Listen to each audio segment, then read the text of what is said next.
ओम श्री परमात्मने नमः।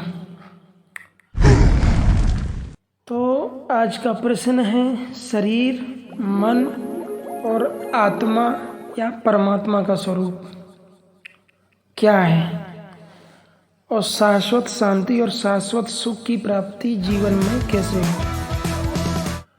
तो देखिए, शरीर पदार्थ है। मूल रूप से शरीर 5 तत्व जल, अग्नि, वायु, आकाश और मिट्टी या महत्व तत्व, इन 5 महाभूतों से निर्मित है। अब इस शरीर की जो संरचना है साइंटिफिक, वो पदार्थगत है। दूसरे तल पर है प्राण। प्राण माने मन, बुद्धि, चित्त, अहंकार, जिसे हम कहेंगे मन। संपूर्ण रूप से इसको मन भी कहते हैं, कहीं कहीं मन, बुद्धि, चित्त, अहंकार कह देते हैं। इसका विश्लेषण हो गया। तो शरीर, मन और परमात्मा या आत्मा। तो मन स्तर पर होता है शांति, अशांति, सुख, दुख, राग, द्वेष, इच्छा, वासना। कभी मन स्तर पर शांति, सुख, खुशी अनुभव होती है तो कभी दुख। शरीर स्तर पर शरीर की जरूरत है भोजन, मकान, वस्त्र। यदि ये जरूरतों का अभाव हो तो शरीर में कष्ट होने लगता है। कष्ट और अशांति अलग अलग चीजें हैं। शरीर को कोई काट दे, कोई शरीर को मार दे, या शरीर से कोई उल्टी सी चीज़ें खा ले तो उसका अफेक्ट शरीर पर ही पड़ता है, प्लस मन पर भी। तो शरीर का जो तल है ये पहला डायमेंशन है। दूसरे तल पर मन है। तो मन शरीर से प्रभावित होता है और शरीर मन से प्रभावित होता है, विचारों से, भावनाओं से।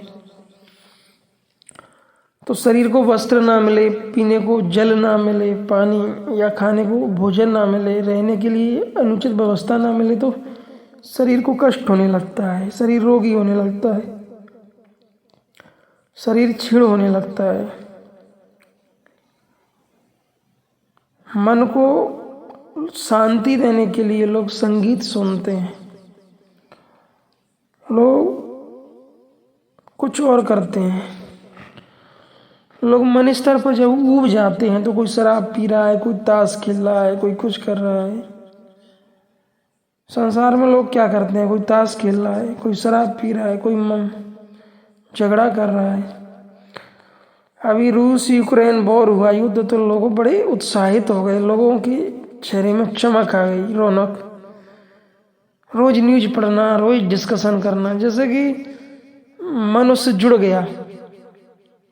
प्राण जो है वो इन चीज़ों से जुड़ जाता है, उन घटनाओं से अफेक्टेड होता है और व्यक्ति उत्साहित हो जाता है कि तो पुरानी बातें, पुराने गीत, पुरानी लाइफ है, कुछ नया देखने को मिला। लेकिन कोई भी संगीत जो आज आपको सुख देता है, आज आपको खुशी देता है, कोई व्यक्ति हो, क्यों वही बात आप, वही संगीत आप रोज रोज सुनते हो तो वो उतनी खुशी नहीं देगा। कोई भी वस्तु आप आज सेवन करते हो, उसके स्वाद का अनुभव होता है, और वही वस्तु तीनों टाइम आपको रोज खिलाई जाए तो उब जाओगे। तो ये शरीर और मन के तल हैं, जिस तल पर पूरा संसार खड़ा हुआ है, जिस आयाम में, जिस डायमेंशन में पूरा संसार जीता है। शरीर की जरूरत नींद है, भोजन है, सुबह उठना, जागना, दौड़ना, दिन रात काम करना, शाम को आ जाना, खाना पीना, कपड़े बदलना, फिर सो जाना, फिर वही प्रक्रिया शरीर की। मन की प्रक्रिया है चिंतन करना, विचार, भावनाएं, इसके बारे में, उसके बारे में। कुछ नहीं तो लोग जैसे जिनके स्वभाव में तमोगुण है तो वो बैठ के बुराई करते रहते हैं। 2-3 लोग इकट्ठे हो गए, उसकी निंदा, उसकी निंदा, उसकी निंदा, देश विदेश की निंदा। तो वो लोग आंतरिक रूप से रोगी हैं, वो पीड़ित हैं, उन्हें औषधि चाहिए, उन्हें भक्ति रूपी औषधि की जरूरत है। अच्छा, दूसरे वो लोग हैं जो धार्मिक हैं और वो आत्मज्ञानी संत जो समाधि को उपलब्ध हो गए, उनके जीवन में परमात्मा से प्राप्त शाश्वत शांति, शाश्वत सुख है, परमानंद। शरीर, मन और परमात्मा, परमात्मा को ही हम आत्मा कहते हैं। शरीर मन से थोड़ा परे है इसलिए परमात्मा कह देते हैं। तो परमात्मा ही है जो परम आनंद, परम शांति और दिव्य आनंद का बोध है। वो देवताओं की जरूरत है। वो जो दैवी कर्म करते हैं वो परमानंद परम ईश्वर को पा जाते हैं। जो यज्ञ साधना, धर्माचरण, योगाचरण, जो योगी पुरुष हैं।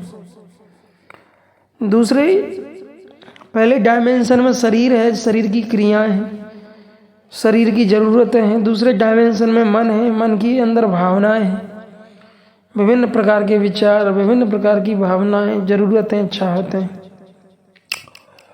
परमात्मा तीसरा डायमेंशन है जिसमें मन विलय हो जाता है, खत्म, डिस्ट्रॉय।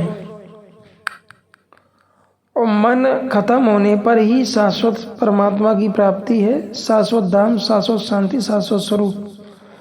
और उससे पहले मन है तो मन में विभिन्न प्रकार की भावनाएं। कोई प्रेमी स्वजन व्यक्ति मिल गई तो खुशी, प्रेम पैदा हो जाता है।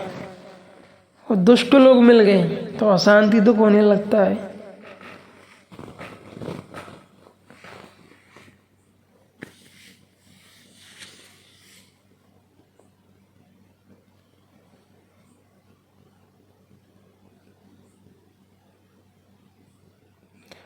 तो मन स्तर पर जो अनुभूतियाँ होती हैं, संवेदनाएं होती हैं, मित्रता, शत्रुता, प्रिय अप्रिय, मिलन वियोग, अपना पराया, ये सब नाशवान है, क्षणिक क्षणिक।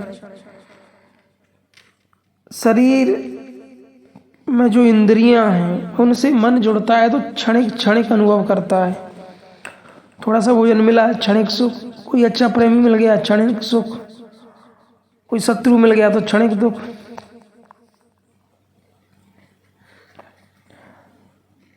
महाराष्ट्र में एक साधु था, वो शांत रहते रहते ऊब गया तो गांजा पीने लगा। फिर गांजे से ऊब गया तो विचरण किया, विचरण से ऊब गया तो महात्माओं से, औरों से झगड़ा किया, सब पकड़ के मारे, उसको पीटे, फिर भगा दिए। फिर घूम फिर के आ गया, फिर गांजा पिया। फिर बाद में ध्यान करने लगा तो उसको समाधि में वो सुख मिल गया। फिर वो चुप होके ध्यानस्थ हो गया, सब छोड़ के, उसे परम शांति प्राप्त हो गई। तो वास्तव में शरीर को आधार बना के जब मन इंद्रियों से संसार को भोगता है तब क्षणिक सुख दुख, हर्ष विषाद, खुशी गम, ये फीलिंग होता है। लेकिन जब कोई योगी योग से परमानंद, परम शांति, अद्वैत परमात्मा को उपलब्ध हो जाता है तब उसके जीवन में परमानंद घटता है। लेकिन उस अद्वैत अवस्था को पाने के लिए आपको ध्यान करना होगा, जप करना होगा, साधनात्मक प्रक्रिया से होके गुजरना होगा। यदि आप साधना नहीं करते, आप ध्यान नहीं करते, आप जप नहीं करते, परमात्मा का दामन नहीं पकड़ते तो आपके जीवन में फिर शाश्वत सुख, शाश्वत शांति, शाश्वत आनंद नहीं होगा। एक परमात्मा ही है अद्वैत, जिसके ध्यान करते करते मन उसमें विलय हो जाता है, मन ही खत्म हो जाता है। समाधि जब लगती है तो मन, बुद्धि, चित्त, अहंकार निष्क्रिय हो जाते हैं, जैसे है ही नहीं, जैसे इनका वजूद ही नहीं है। बस वो शून्य, वो शांति, वो निराकार की अनुभूति होती है। यद्यपि ब्रह्म अखंड अनंता, अनुभव गम भजई जय संता। और वो संत लोग उसी शांति में लीन रहते हैं। शांति शांति शांति। उसी शांति में शयन करते हैं, उसी शांति में विलीन हो जाते हैं, उसी शांति स्वरूप हो जाते हैं। मन मरा माया मरी, हंसा बेपरवाह, जाका कछु न चाहिए सोई सहंसा।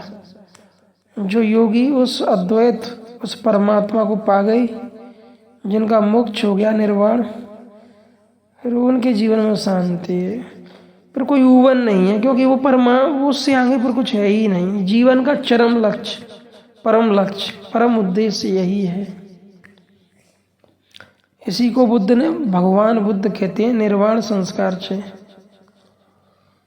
एक सन्यासी का मन परमात्मा को प्राप्त करके आत्मज्ञान के बाद खत्म हो जाता है, विलय हो जाता है, और उसके जीवन में जो शांति है, जो शाश्वत शांति है, वो संसार